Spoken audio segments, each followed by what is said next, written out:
Adventurers. Hey, what's up? It's Jason, the DM again.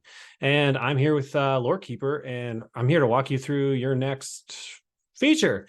So we've already covered locations. We're playing a tabletop game. You need a place for it to happen. So it all happens in the Mind Palace. But we need a location. What's the next thing we need? That's right, class. That's characters. So let's jump in. So there's two ways to add characters. Just the same way as adding a location or anything, really. We can select it from this button right here, or we can go down to this tab. So we're in the Adventures of Trail Mix campaign once again. So you guys will get to see some of the amazing original characters and not so original character names that I have put together for this game. So let's just hop into it. So let's add a character. So again, we're going to try to backfill some of this stuff, right? These guys have been playing for about 4 years now. I'm not going to go through the whole backstory again. If you want, watch the other video. Come on, we're in the middle of business, guys. Stop asking so many questions. So as you can see, I've entered a lot of people in here. Hop back in there. Yeah, so if you click off of it, it'll close. So stay within your workspace, your little box.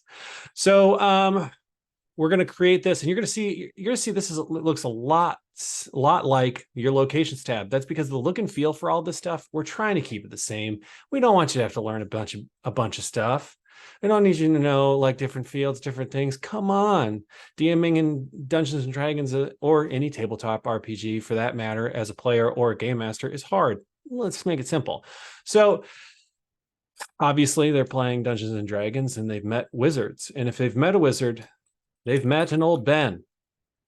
And yes, they met old Ben. He's an archmage for a town of Denevar, or a city of Denevar, actually. But we haven't created him yet. So we'll just say he's Ben, archmage Ben, or we'll just say Archmage. No, we should Archmage Ben. So again, this is just any aliases are aliases. Anything you're called that's not your name. So I can't remember all of the different things I think they've called him Benny before. They're players. They give everybody everybody nicknames, and none of them make any sense. And I hate it because I have to remember it all. I don't actually hate it, but it does get confusing. Especially when you're making aliases retroactively. And I mean, this is 3.5 years retroactively. So, I'm sure if I listen to this, anyway, I'm jumping down a rabbit hole. We record our sessions, not really because we're going to put it out as a podcast or anything, but just because that was the easiest way for everybody in their busy lives to keep track of all the lore. They could listen back, before the next session, because often we'd have, a week between sessions. So it's just a little easier. So again, here we are in the shared notes section. And again, this is the everybody can see notes section for this. So they've known Ben for a while. He's a friend of Xander, who is the party wizard. And it's pretty easy to say he's allied with Lady Mara of Leanne. That means nothing to you, but it means something to the players.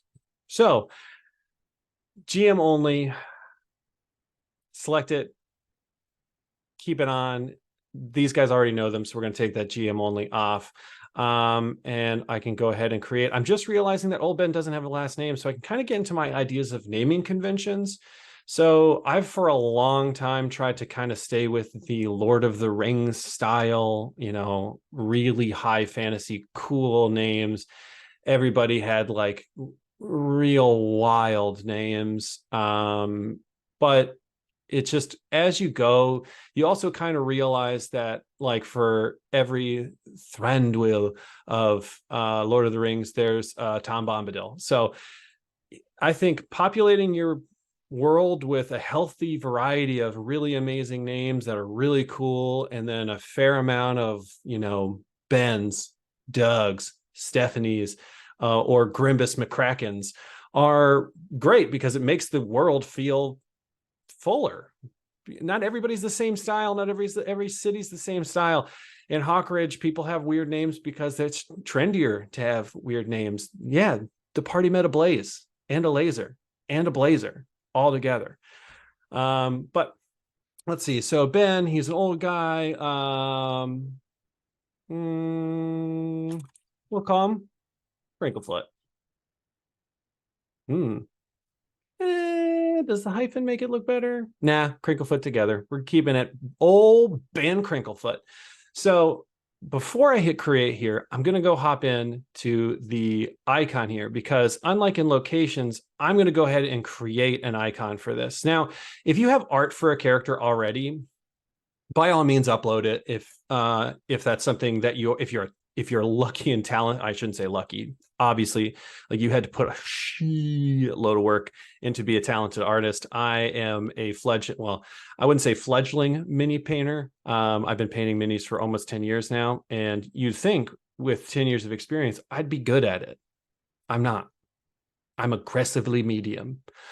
So with that said, I don't necessarily have the artistic talent to create, beautiful works for all of my characters, and I don't have the money to pay an incredibly talented artist for all of my characters. It's something I really reserve for like the PCs, and if there's some really like important NPCs that the party have really attached to, then that's something that I'm going to spring for this. But a really great alternative that LoreKeeper offers is this option. So you're able to conjure an image here, and you have 4 different styles that you can kind of choose from. Vintage illustration, think of like kind of tarot card, like what you find in like a Brandon Sanderson book, like really cool detailed, Shalon Devar drew this. Actually, I'm really proud of that. Modern digital art, it's kind of more in line with what you'd see if you, like hit up fantasy art on Instagram. It's really cool, really modern, lots of bright, wild colors. Watercolor painting, it's exactly what it looks like. It's kind of more, I would say it's definitely softer. It's more kind of, it reminds me of children's books. So I've used this one for more like, let's be honest, like really kind characters, people that I'm really trying to show off as like almost ethereal in their wholehearted goodness. And then gothic dark art, it's every drow rogue bad guy that you could want. I mean, there's a drow in the icon. I mean, it's not fair to say, because obviously drow can go the gambit, but this is obviously more like the moody artwork. So if this was a player from Critical Role, this would be the Liam O'Brien of the style types. I personally like gothic dark art and modern digital, because I like the dark edginess of gothic art, and then I like the versatility of digital art. Since old Ben Crinklefoot's kind of a fun dude, he's an old guy, we'll go ahead and hit modern digital art. So for a race, he's human, he's a wizard, and he's a man. So there are, well, let me see if I can get myself out of here. So we do have female, male, and non-binary, just as these are just kind of options to help create the prompt that you're going to be doing.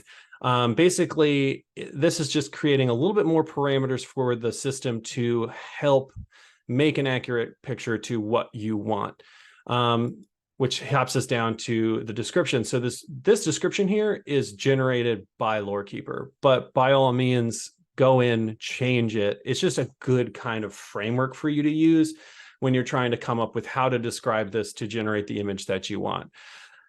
Now, I'll say this: if you have a really, really, really clear picture of what this character looks in your head, and you're going to be using this feature, the more information, the better, and be specific.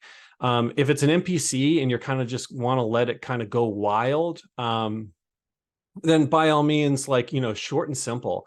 I found, kind of just giving it like a really brief prompt, we'll let it go, and you'll usually get some pretty interesting responses. So let's look at what we have here. So towering archmage stands in regal robes of deep crimson and gold, adorned with intricate runes and symbols of power. Their eyes blaze with raw magical energy, framed with the tangle of silvery hair, clutched in one hand.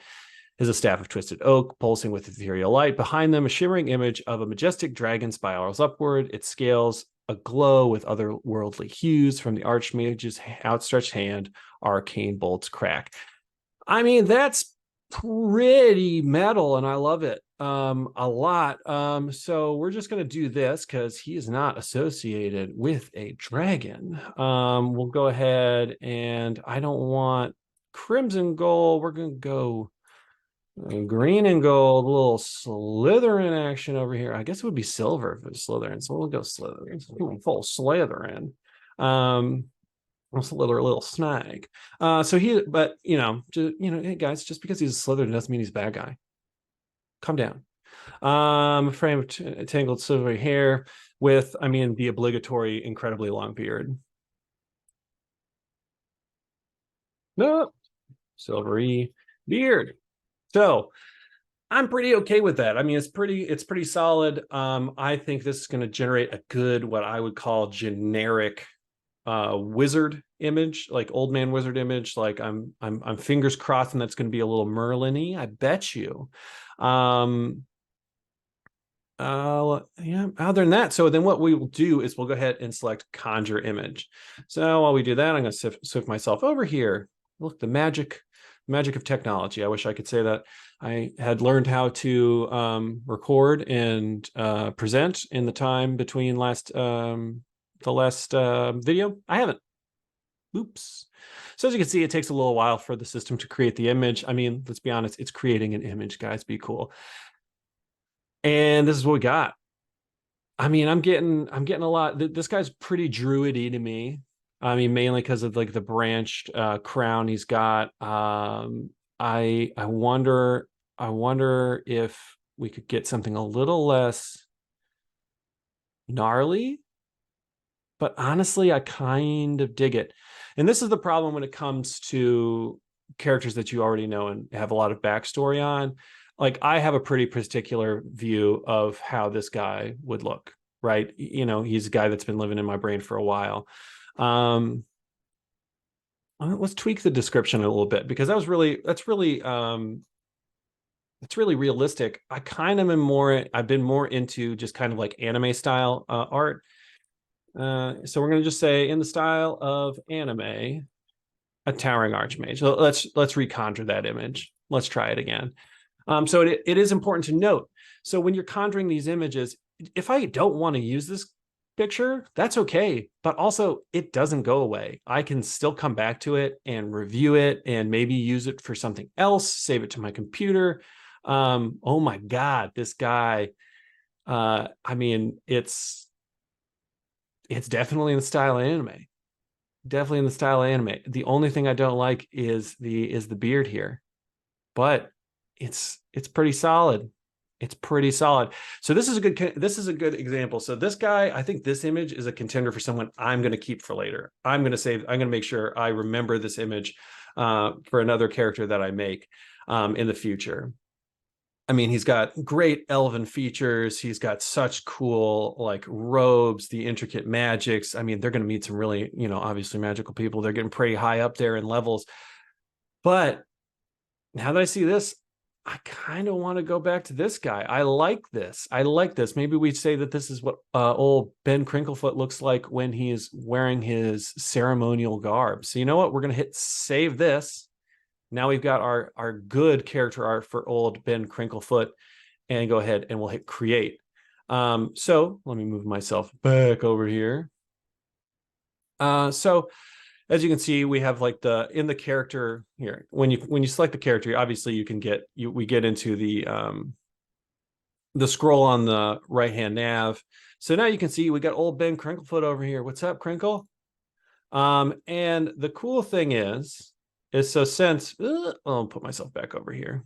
God, this production value, molto bene. So as you can see, we populated some references are related to here. So again, this is going to be pulling anything that's related to it, like in session notes. If the players or myself have old Ben in their session notes, it's going to pull references to those sessions.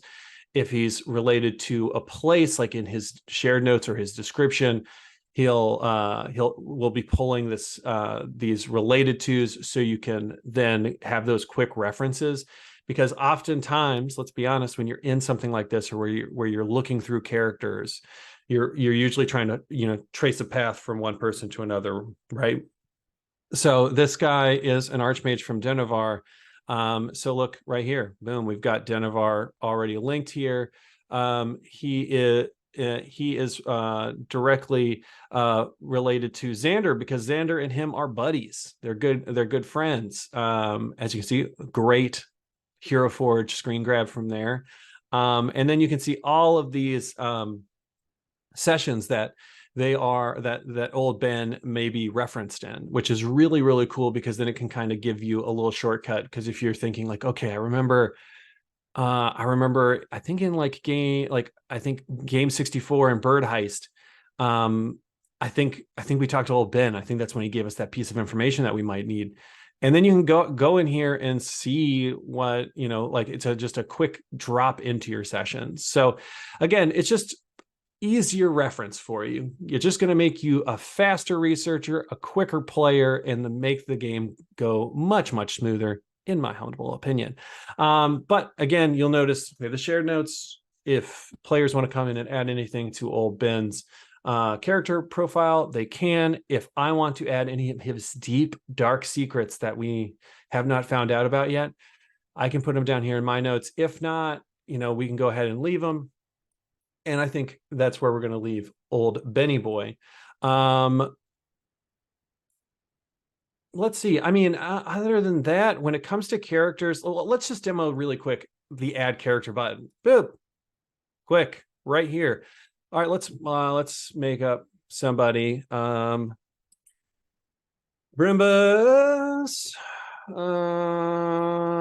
Kadreem. Yep. So again, going back to my naming convention, and not everybody can be really, really well thought out and really well named in like the classical sense. But Brimbus is a strong name, and he comes from a strong family, and I personally am offended that you don't respect Brimbus and all of his Brimblitude. He hasn't been introduced, so we're just going to say, people call him Brimby. Oh, Bim's a good one. Bim. Call him Brim. Caldy. All right. Yep. And then let's see. Let's just make this up. All right. Well, so Brimbus Kadreem. Let's see. He sounds like he probably owns a pawn shop. Not a fine pawn shop. But a pawn shop with connections. I like that.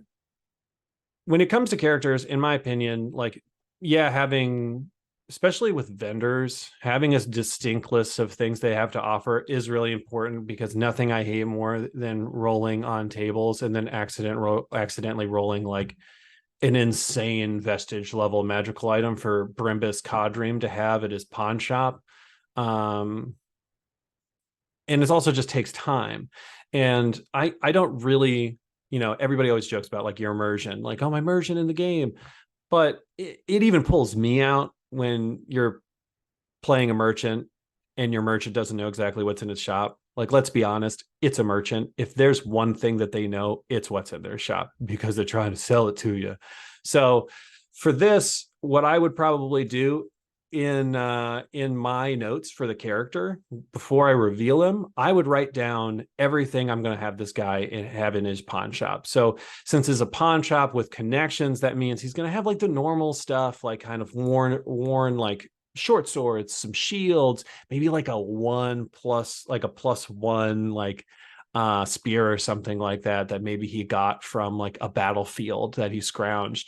But since he has connections, and if the players can, maybe sweet talk or intimidate their way into his, I don't know, good graces, he'll have a selection of things that he'll also have, like maybe a selection of poisons, or maybe like some sleeping drafts or something like that could really help the the party on, you know, any mission going forward. So let's create a character art for this guy. Let's make a vintage illustration. This guy seems fun. Brimbus. Let's see, what would Brimbus, let's see if anything sticks out to us right now. Drow, dwarf, elf, furbolg, air genasi, water genasi, gnome, Goliath, kinku, kobold. Brimbus is definitely a kobold. I'm gonna say, you know, he's got those roguey connections. Like I said, in this headcanon I'm forming with you guys right now. And we're just gonna say he's a male boy, just because that's how I've been referring to him. Yeah, I don't know. We're just throwing them together, right? What are we doing? You know, it's for fun. So obviously there's not really much. The guy's name's Brimbus, so what on earth is it gonna populate? It's not really a fantasy profession to be a pawn shop owner. So let's just see a red scaled kobold pawn shop owner. He has a dirty shirt and a well-used apron. All right, let's see. So this will kind of be a demo of like what happens when you put out a really loose description of what you want. Kobold's also a kind of, you know, obviously it's a very uniquely D&D race, so it sometimes has a hard time. Oh my God, yes. This rules so hard. Yeah, of course, he looks more like a dragonborn with gigantic ears, but I mean, it's so cool. Because look at this. So obviously, as we're talking, you guys, literally everything I've said is all of the thoughts I've ever had about Brimbus, right? Now, looking at this image, Brimbus has a lot of cool stuff here, and he looks pretty put together, though a little disheveled, almost to a point where you think that it's kind of an act, right? Like, yeah, his shirt's a little messy, and look at that rag in his belt. And, you know, it's all grays, but you can catch that filigree, that embroidery on the vest. You see like all of the stuff on the shelves where it's like, yeah, maybe it's just vials, and maybe they're old vases, or maybe this is some cachet of dark magic and dark poisons that could really, you know, increase some damage that the party could deal, or their enemies could deal to them if Brimbus's allegiances landed in the wrong hands. I think I'm going to go with this one. So we're going to go ahead and save that. And then, so since he is I'm going to add just in here, because so again, just to kind of help with those related tags, we're going to have his shop is located in Leanne. Yeah, that's it. All right, so we're gonna hit create. He's GM only. Let's hop, and then let's use this search feature, and let's search Brimbus. See what comes up. Should be the character, because Brimbus is a GM only character. It'll probably pop up Leanne, because Leanne is a place that's related to him. And then there we go, Brimbus Codream. Come on, Brimby. So as you can see, we have all these people that are related to Leanne, and those relations like automatically will populate right here, and then the mentions of these people will be populated. Will generate these session notes. These are the related like other locations. So this is the map. So the green icons are the maps, and then the orange these are the actual created locations that I've made for all these places. So again, so for my notes, what we'd want is, you know, this is an example of what I do. Take it or leave it. You don't have to do it. I do it because I don't want to have to remember this stuff. So pawn shop stuff. So we'll just go with the same stuff. You know, we'll say short sword. You can find a short sword. You can find a, let's say, +1 spear, and then leather armor, and let's see, adventuring kit. And then under the table, which will be our little his little kind of like dark dealing stuff. We'll say the dust of tracelessness. How do you spell tracelessness? I wonder if it doesn't even notice. Yep, I knew it. D&D making up words, making me think I have misspelled another thing. Let's see. Let's just say poison. Usually, like in a situation like this, I'd probably have like some resources open so I could actually tell you what kind of poison it is. But for this, just a placeholder. I'll probably go back in the session and just say like, poison here. Immovable rod. See, that's I in my opinion, for a guy that has some sketchy dealings, probably works with the underbelly of the city. You don't need the most well-stocked. It doesn't have to be an endless cache of stuff. Like I often catch myself in doing it. And also it doesn't have to be an endless cache of damage dealing things too. Oftentimes I find it better to just give the party access to some wild, magic items that don't necessarily do any practical, like in combat stuff, but it just helps them kind of really surprise me when we're playing. So a little tip from me to you, see if you take it or not. But yeah, we'll click out of this. And there you go, guys. That's 2 different ways to go about using the character feature and creating one. Everything from populating the names, the descriptions, the aliases, to the images. Let us know what you think. Throw some comments in there. Ask some questions. If you liked it, hit that thumbs up button. Like and subscribe. All that good stuff. And until next time, guys, keep creating that lore.